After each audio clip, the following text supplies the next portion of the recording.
Would this morning turn to Mark chapter 9. We will be looking at verses 14 through 32. Mark 9, 14 through 32.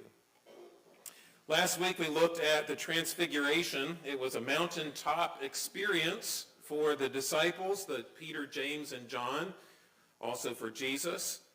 And of course, you know what happens when you have a mountaintop experience. You come down often in a crash to experience the reality and the harshness of life. I remember in my particular life, we had a mountaintop experience when I was married, and then just a couple weeks later, my mother passed away and we went to a funeral.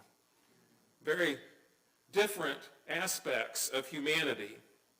Well, this was the Transfiguration, seeing the glory of Jesus peeled back to see who he really was in his full divinity before the disciples, to now going down to the mountain bottom, to a chaotic crowd and a big mess.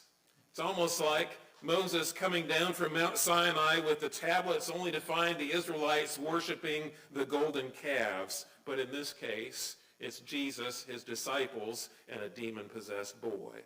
Follow along as I read, beginning at verse 14.